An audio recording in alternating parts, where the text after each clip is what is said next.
Hey, what's up, guys? Checking in. Y'all come on in the room. This light is a little janky out here. What's good with y'all, man? Well, a lot of folks are piling on in. It's 10 o'clock out here on the West Coast. Shout out to everybody piling in. What's going on with y'all, man? I hope you guys are having a good night, a good evening. I hope you guys had a good week. What's up, Latoya? I hope everybody had a great and prosperous week, and I hope you're going to have a good weekend. Watching everybody come on in the room. What's up, Chaz? Man, yeah, let's get a lot of folks up in here. We got like shit. We got 500 in here already. Yeah, we're going to get over 1,000. Few things we got to touch on tonight. What's up, Miss B. Jones? I see you. We definitely gotta send an RIP. Let me put an RIP to our brother Chadwick.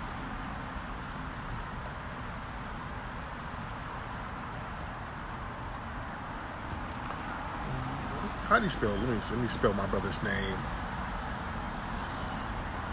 Let me put that up in the comment.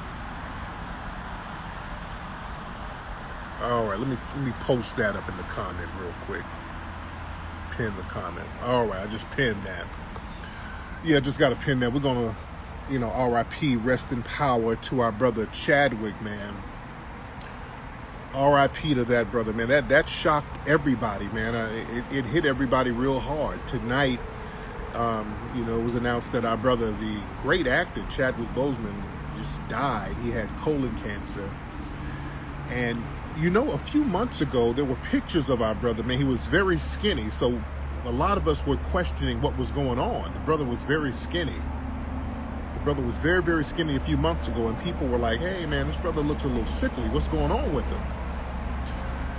And, we got to really check on our folks. And I got to do that, too. When I saw, remember Combat Jack, legendary podcaster, a lawyer in the hip-hop industry. My man Combat Jack, real good guy. Last time I saw Combat Jack, he lost a lot of weight. And I said to him, man, why you lost a hell of a lot of weight? What's going on with you? He was like, yeah, I got divorced. So, he just kind of chopped it up to, hey, I've gotten divorced. I'm living a new life. But he had cancer. He was sickly. So we got a lot of our brothers and sisters out here that's suffering in silence. And we need to look out for each other and make sure the family is good. And look, my man Chadwick, our brother Chadwick. Our brother Chadwick was really working hard while he had cancer. Nobody knew that this brother had cancer like that. And this brother was just doing movies back to back. And he's doing these action films, and that takes a physical toll on you. Yeah? Doing these action movies, that takes a physical toll on you. And listen, family, black people, we have so much pressure to be great. It's called the John Henry effect. It's called the John Henry effect. We do so much. We push our bodies to the limit in order to be great. Now, that brother was great. He's one of my favorite actors. He's a phenomenal actor, but I hate that we have to, in order for us to be great, we have to push ourselves past the physical limit. You understand? And I want us to get to a space where we don't really have to do that. I want us to get, I know how it is. Well, we're in this kind of system. We're in a system of non-justice. So in order to make an impact, we have to go that extra mile, which we shouldn't have to do. We shouldn't have to just abuse ourselves to a certain degree. This brother having cancer like that, he needed to be resting up. That brother really needed to be resting up and getting his body and mind together. Yeah, a lot of cases, we're like, we need to get it. We'll work through the sickness because we might not ever get it again. We got to push.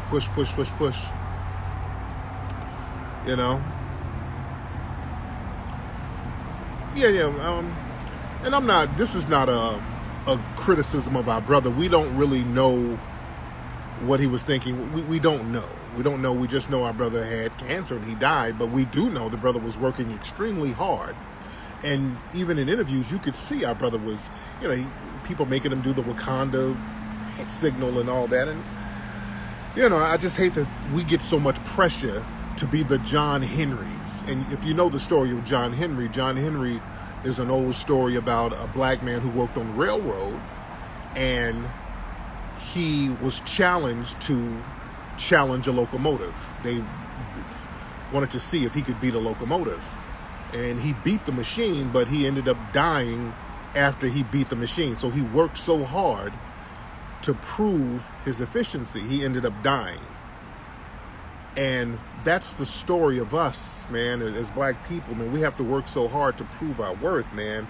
And we deteriorate our health in the process. Yeah, Bernie Mac did the same thing. Bernie Mac, this brother was sickly and he's working through the sickness. He's working through it. Yeah? So, shout out to that brother, man.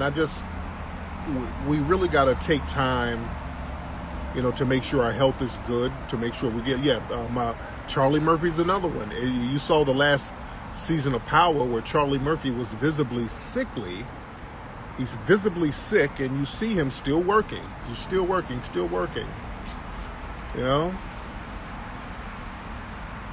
So, I want us to get to a space where we don't have to just exhaust ourselves like that. But shout out to that brother. He was such a phenomenal actor. Again, he was one of my favorite actors. People keep talking about Black Panther, but y'all need to go check out the movie Get On Up, where he played James Brown. That's my favorite role that he did. He did a phenomenal job in that movie. See, Black Panther, that's a great movie too, but that's more special effects. If you want to see just stomp down, 10 toes down, acting, watch Get On Up. Very good movie where he played James Brown. He played Jackie Robinson too in the movie 42. But the Get On Up movie, my man got it in. In that movie, man. Y'all really need to see that movie. He was phenomenal in that. No special effects, none of that shit. Just straight up and down, right there in your face. Great acting, man. 21 Bridges is a good movie. I gotta check that out. But yo, do yourself a favor and check out Get On Up. I heard the Marshall movie was good, where he played Thurgood Marshall. I want to see that too. I heard that movie was very good. Yeah, he did his thing and Get On Up. But man, this nobody knew, or you don't want to put your medical business out there like that. I get it. I get that. You don't want to put your medical business out there like that. But we need to check on our folks, man. Let's make sure our people are good. We need to make sure our people are good. Marshall was very good. I got to see that.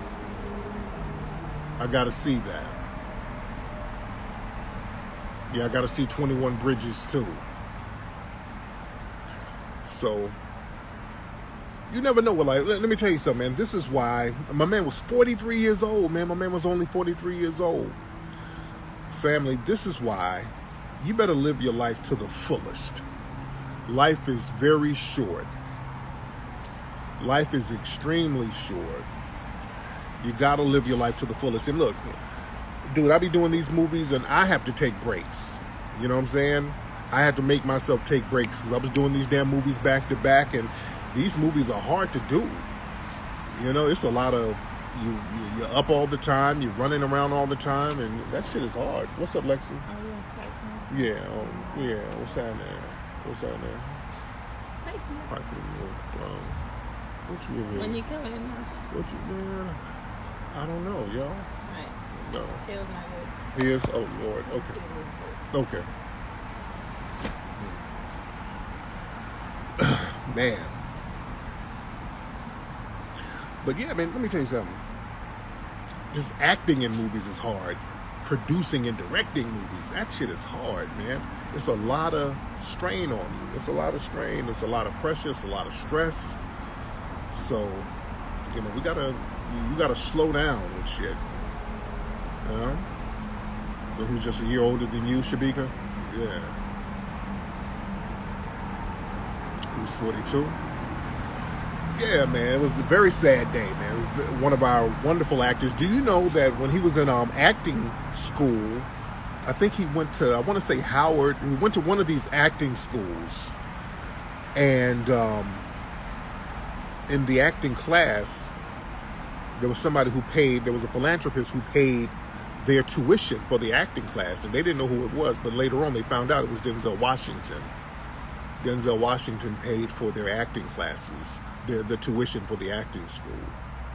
Yeah, so shout out to Denzel with that. But yeah, man, it's been a crazy year. It's been an extremely crazy year. You understand? Okay, hold on. I'm talking to the family. What we're not going to do, little white supremacist trolls, we're not doing that tonight, man. We're trying to chop up some real good game. Yeah, we're not doing that with y'all tonight. All the little white supremacist trolls, you're going to get up out of here. Yeah, he went to Howard University. Yeah. And I think my man was originally from South Carolina. Oh yeah, Denzel paid for him to go to Oxford and study in the exchange program. See, shout out to Denzel. You saw something in that cat. Yeah.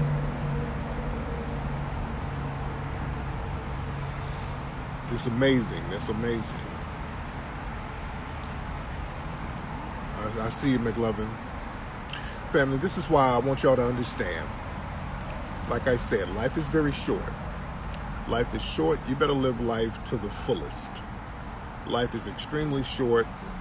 You don't have time to be out here fearful. What the hell is that?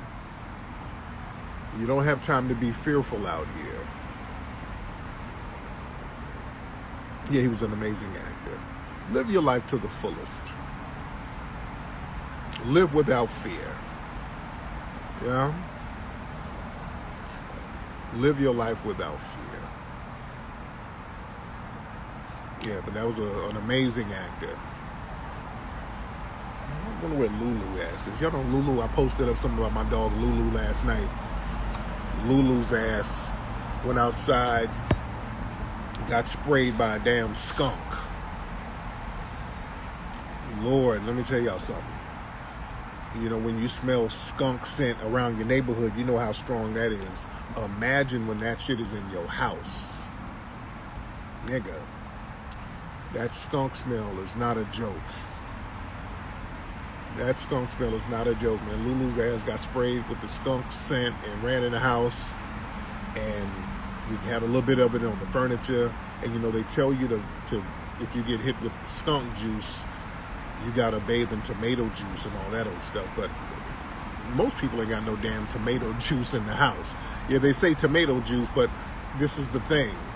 Most skunk attacks happen in the middle of the night, which it happened last night around 1 in the morning. So there's no stores open. I can't go get no tomato juice. So you're supposed to get that shit knocked out immediately. And you're not supposed to use just regular water because it'll just spread the scent. That water ain't, because that skunk scent is like an oil. It's like an oil. What's up, young me? How are you, dear?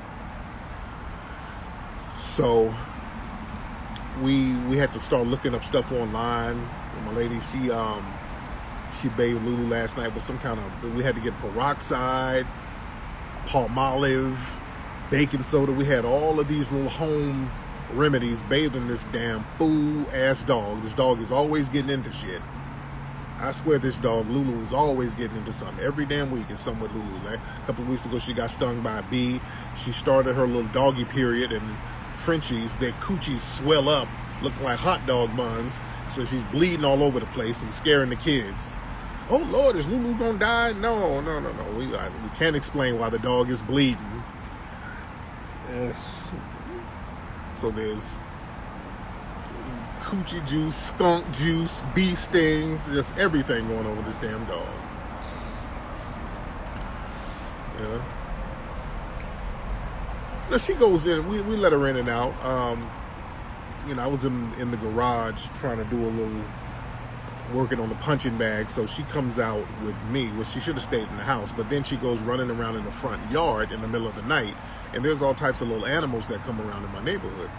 So she ran up on a skunk trying to get jiggy with it, and that skunk said, you better back the fuck up before you get smacked the fuck up. And that skunk threw that ass on her, so she came and sat down with the funk. So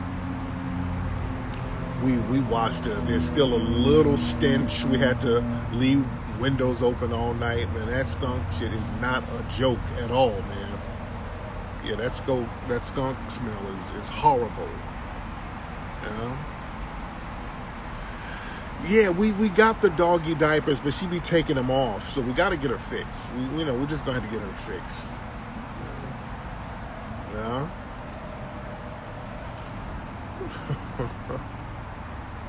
Man.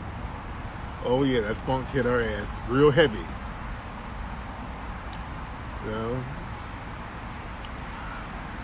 Did you guys see the farce on Washington today? Did you see the farce on Washington? Did y'all see that corporate sponsored March on Washington anniversary today? Did any of y'all watch it? I saw little clips here and there. I didn't watch the whole thing because basically it's corporate sponsored Boule Fest. It was a nothing fest. From what I saw, it was basically a glorified Biden rally. Basically, man, that shit was a glorified Democratic convention Biden rally. It was garbage, all BS. They had all the Boule Negroes up there. They had the family members of certain victims of race soldiers. Oh, they up there talking about non-violence. Oh, we shouldn't be violent. I'm like, come on, man.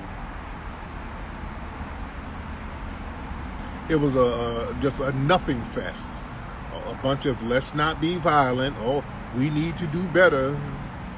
We gonna go for police reform and criminal justice reform. And basically all they do, they go up there by their paymasters tell them to go up there, talk about how bad black people are treated, and then start talking about these real vague, empty solutions like police reform and get out there and vote, and criminal justice reform and get out there and vote, and they gonna stop messing with us.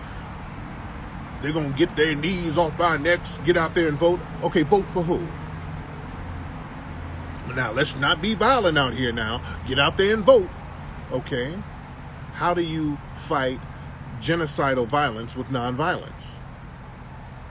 How do you fight genocidal violence with nonviolence? See, their white paymasters make sure they start talking that nonviolent stuff. You understand?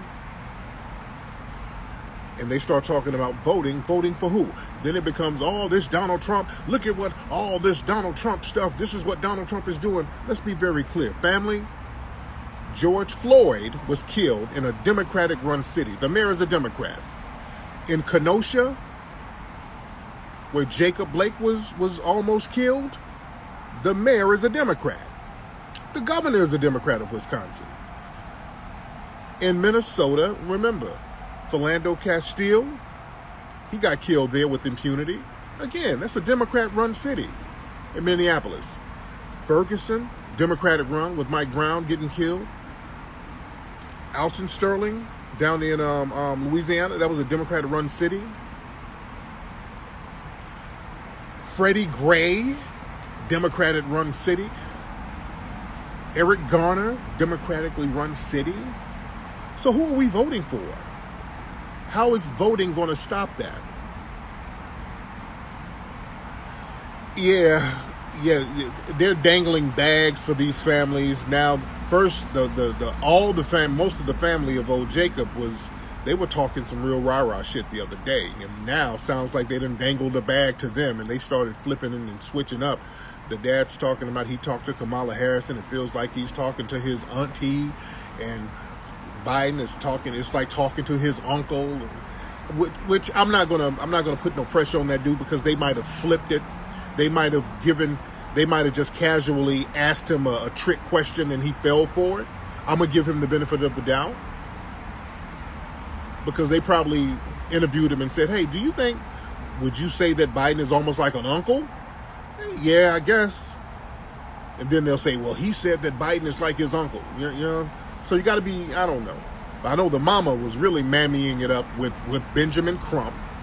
Benjamin Crump is just pathetic. Benjamin Crump is pathetic. This is the most pathetic ambulance chasing nigga ever. The minute he comes around, it's all about forgiving and him getting a damn settlement check. Ben Crump is the worst. And this nigga's so shameless with it, he makes sure he's sitting right there with his face dead in the camera with the family up there forgiving. He's making sure his face is right there in the camera. That nigga's pathetic. That mush mouth fucking coon. But let me tell y'all something. Black people, that's shameful to sit up here and just be satisfied with getting a little settlement check after your family gets killed. Let me tell you something, family. If you're not trying to avenge your family members, especially your children, that says a lot, man. That says a lot. You gotta avenge your family, dude. There's honor in that. Even if you die for something. But all of this cowardly, you sitting up talking about you forgive the person who killed your kids, that's cowardly as fuck, man. That's extremely cowardly. What's up, man? How you doing, Lil Ox? Well, let me tell you something else, guys. The first March on Washington 57 years ago, that was a farce. Let's talk history right now. Let's talk history. The first March on Washington was a big ass con game too. A lot of folks don't know that because, see, the white media play that up. The first March on Washington was the decline of the civil rights movement. What's up, Ashley? How are you, beloved? In the 1960s, let's talk history here. In the 1960s, the white media, they started kind of propping up all of these little black civil rights groups, trying to prop them up. A lot of the white liberal organizations were throwing money at niggas, and they were scrambling and actually fighting each other over that little liberal white money. So a lot of them were bickering with each other, okay? But the streets were rising up. The streets was boiling out in the 1960s. Black folks were, ready to put in work in the streets, guys. Remember, the other day I showed a clip of black folks in Watts, and they weren't on that nonviolent stuff. And let me be very clear. Black folks, even in the South, many of them weren't on that nonviolent shit either. They keep showing you Selma as if that was indicative of everybody in the 1960s. Family, in Birmingham, the black people rose up on the white folks in Birmingham in the early 60s. They don't tell you this. The black people in Birmingham, because Dr. King was out there trying to, get to integrate the schools and all that, and he actually failed at first. So the black people were like, well, fuck it. We need to go handle our own business. So what black people, what's up, Cousin Jerry? Everybody say what's up to Cousin Jerry. We got Cousin Jerry in the house. But let me tell you something. Dr. King initially failed to integrate Birmingham. So the people were like, well, shit, we need to put in our own work. So the people on the streets of Birmingham, they started fucking the white people up. You understand? They were fucking white people up in Birmingham, stabbing them, busting them in the head with bottles. Then Kennedy sent the troops down there. Kennedy sent the troops down there, so that's when you see some of the footage of the water hoses and all that, because the brothers were turning up so heavy. So you see the aftermath of that, them coming down there with the water hoses. They were using them water hoses because the brothers and sisters were whooping ass. So after those water hoses, the brothers and sisters said, not just in Birmingham, but all over the country, they're like, okay, if y'all doing that, well, guess what we're going to do? We're going to shut down the government. We're going to shut down airports. We're going to shut down the Senate building. We're going to go to Washington. The streets were saying this. The streets were talking about, we're going to go to Washington and shut all this shit down. If y'all want to put them hoses on us, we got something for your ass when we come to Washington. We're going to go to the airport. We're going to lay down in front of the tarps so airplanes can't fly and land. And at this time, television was relatively new. And all of this footage and all of this coverage, this was ratings gold. So they didn't mind showing all of this stuff on TV. So the world was getting to see this stuff. So the streets were talking about they're going to march on Washington. Let's be very clear. They were going to march on Washington anyway. It was brothers on the grassroots talking about marching on Washington, and they were going to come up there with the bullshit. It wasn't going to be no damn sing-alongs and hymns. They were going to come up there to whoop some ass all up in Washington. So Kennedy said, okay, we got to stop this. Kennedy said, hey, man, where my Negro leaders? We got to stop it. And all the black so-called Negro leaders who was on the take, they were like, well, this ain't us. We don't really control this. This is not us. We're not controlling nobody. So what they did, they had a meeting at the Carlisle Hotel. I think this is in New York. The Carlisle Hotel, that's a Kennedy-owned hotel. They had a meeting up there in New York, and they got all the so-called civil rights leaders at that meeting. And then they got a coalition together where they would give them like $1 million to split with each other. It's called the Big Six, like the NAACP, some of these other little civil rights organizations at the time. So they gave them like damn near $1 million to split with each other to stop fighting, because they like, well, we know you niggas love, y'all trying to get some money, y'all fighting with each other. So here's some money. We need you guys to be the representatives at the March on Washington. We need you guys to be the leaders of it. We're going to put you guys in the forefront. They hired PR firms and just really started putting all these Negroes on television. Roy Wilkins was one of them, exactly. Roy Wilkins was one of them. So they made a deal with John Lewis and all them niggas. And they were like, we're going to put all you on TV. We're going to just flood the zone, flood the magazines, flood TV, flood newspapers with images of you. Bayard Rustin, he was a part of that with his CIA ass. Bayard Rustin was a CIA asset.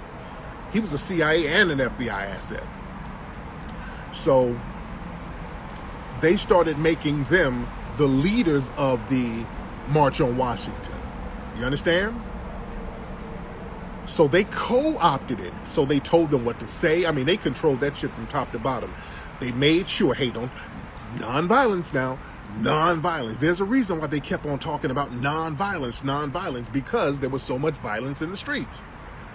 So the King message, they had to go up there, keep talking about nonviolence, don't be so hard on white people, talk about I got a dream, and talk about hope, and just talk about a lot of intangible things. The whole thing was about intangible nothing burgers. You understand?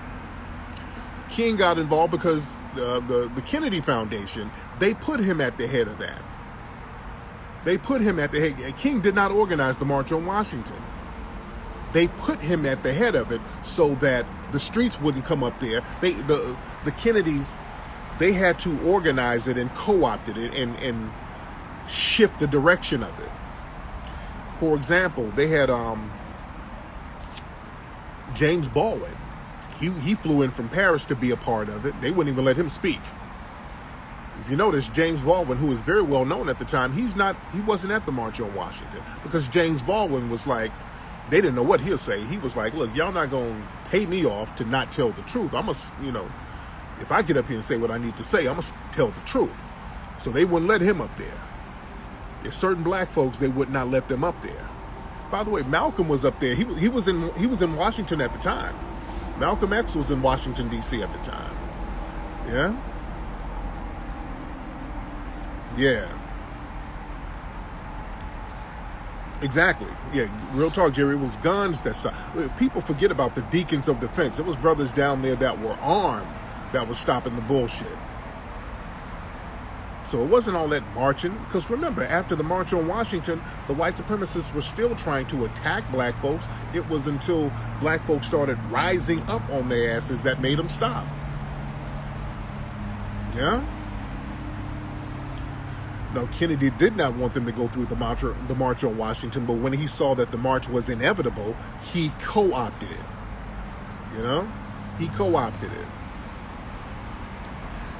And again, the reason why the white supremacists ultimately got shut down in the 60s with all of that direct violence they were doing is because starting in the mid-60s to the late 60s, black people were whooping their asses. With the Watts riots, with the New Jersey riots, with the Detroit riots, black people were like, you know what? We done marched, we done the nonviolent thing. It's time for a little violence. Yeah, it's time for a little violence here. You know? So black folks started picking off these race soldiers from rooftops. They started snatching them up out of cars. Seemed like niggas get a lot of stuff done when you get on your bullshit. Yeah?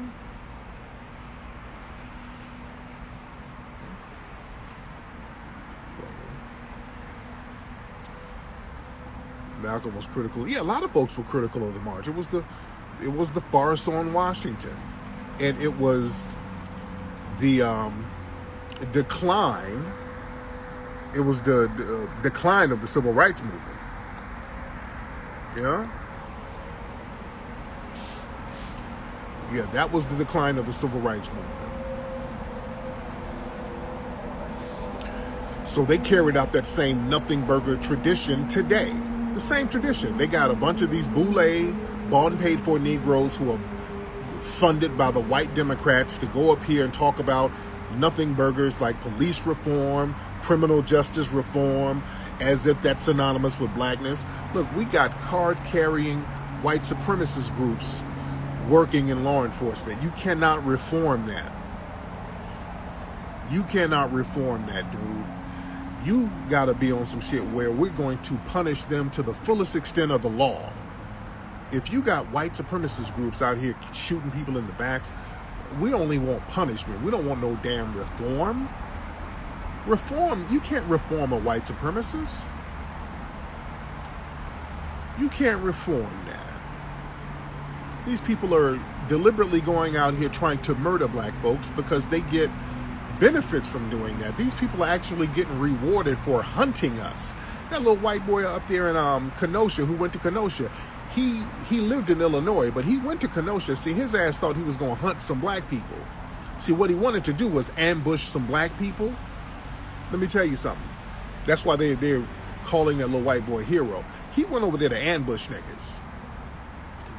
He went out there to ambush niggas, and what happened was, when he pulled that gun out, brothers started ducking and dodging and started getting out the way, so he couldn't catch no brothers. But the white boys were up there trying to run and take the gun from him, and then they got. You know? I saw somebody ask me about Kamala Harris.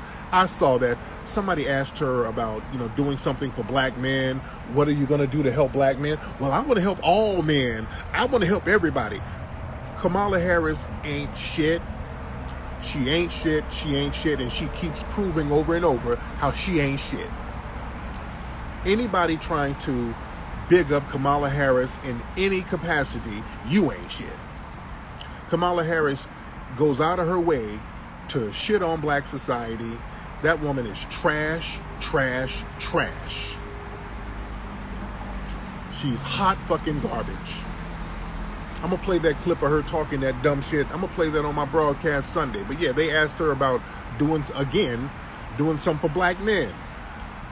And boy, she started talking about all men and all lives. Fuck out of here, dude.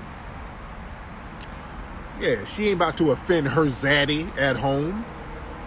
Yeah, she ain't about to offend her zaddy. Nigga, fuck Kamala Harris, dude. That woman is trash. And you think we're going to get out here and voting for that piece of fucking filth? Nah, we good, man. That woman has vitriol for black society, man. That woman has vitriol for us. Yeah? We're in here heavy. We got over 1,000 people in here. Yeah? Yeah, she's done. You know? They start talking about all types of stuff for immigrants and LGBT. When it comes to them, they start talking specific things for them. When it comes to us, well, we'll do something for everybody. That's a spit in our face, man. That's them spitting in our faces. We're not going to go for that. We're not going for that at all. Yeah, you can see the disgust in her face. Yeah. Man.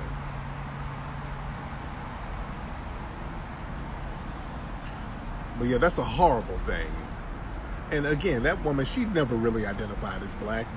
She's politically black, but that woman never identified with black. That woman comes from East Indian culture where they are decidedly anti-black.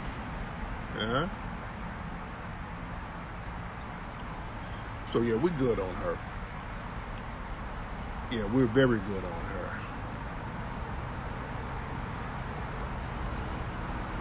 Vote libertarian? No, we ain't voting nothing, dude.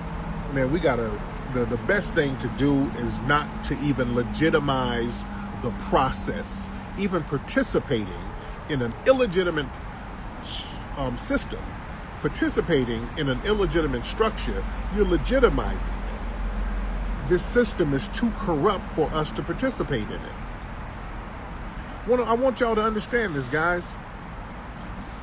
It's Cousin Kenny, I'm telling you who to vote for. Nobody, fool.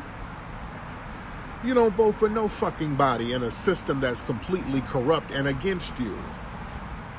Yeah?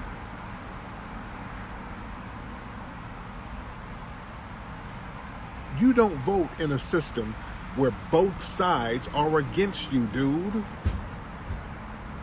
the hell is that? Yeah, you don't vote for a system like that. You do not vote for a system where both sides are against you. Because you're legitimizing that.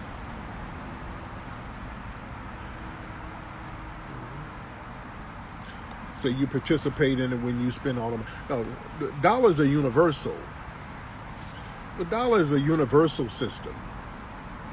But a political system, you can't legitimize that. You can't legitimize a political system that is decidedly against you.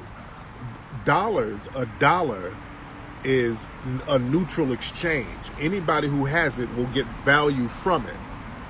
So a dollar, that's a neutral exchange. But voting for a system that's based on one side of anti-blackness and another side of anti-blackness, you're voting for your own demise. You don't participate in that. You let that shit crash and burn. Because, see, we've been propping it up. We got to understand this. We've been helping to prop up the system. In order to keep a person subjugated, you have to keep them participating in the subjugation. That's how you can keep it going on for so long. If you want to subjugate somebody, let them participate in it. So you can blame them. So when, for example, when we keep voting in the Kamala Harrises and all of these other politicians who don't do shit, and we say, damn, man, this politician just kind of let us hang. Well, hey, you voted for him. Hey, come on. But we didn't have no other option. Hey, man, you mean shit. You voted for him, though, hey. And that's true. When you participate in this shit, you are voting for your own demise. You don't have to vote, dude. You don't have to choose the lesser of two damn evils. You let that shit crash and burn. See, a lot of black folks, let's be very clear, a lot of y'all are scared of that because now that means you're going to have to start doing for yourself. We're going to have to start doing business with each other. We're going to have to start being straight up and down. We're going to have to start working harder because when you work for yourself, you have to actually work harder. There's a lot of black folks out here who are comfortable with being in a subjective system that subjugates you because at least I get some goodies out of it, and if I just stay quiet, I won't get harmed. You should live in a system where you don't know whether you're going to come home or not every damn day. That's the system you're in, family. You're in a system where you and your children might not come home every day you go out the door. You never know. So you had to replace that system with a system of justice. And in order to replace that with a system of justice, you let the system of white supremacy crash and burn, but then you have to pick up the pieces and do the work. And that's the shit that gets scary. A lot of niggas don't want to put in that hard work. See, when it comes to doing business for ourselves, man, it takes a lot of energy, it takes a lot of effort. See, this is why it failed. Haiti could not be sustained as a free nation for, that long in an economically viable manner, because when Dessalines and those brothers got rid of the French, they let the people know, okay, look, we really got to put in some hard work now. All the white people are gone, all the white supremacists are gone, so now we have to work harder in order to build up our nation. And a lot of niggas didn't want to do nothing. They're like, well, shit, we just got off the plantations. Can we party for a minute? And they were like, no, man, we can't be partying right now. Party time ain't, no. Because these people are still trying to attack us. So we got to build forts around the island. We got to build weapons. We got to build our economy. We got to have a cash crop to export. So we got to get out here and put in work. So them niggas rose up and like, well, fuck that. We're going to kill your ass too, nigga. Damn that. We trying to party a little bit. See, we get that mentality. That's why when you go to these protests, niggas be out here partying. You'll turn that shit into a goddamn block party. See, that's the thing. We think, okay, we're going to get off the plantation. And once we get off the plantation, well, damn it, we just turn the music up and drive around and party and celebrate. Fuck that, man. Damn that celebration, nigga. We need to stay working. Yeah?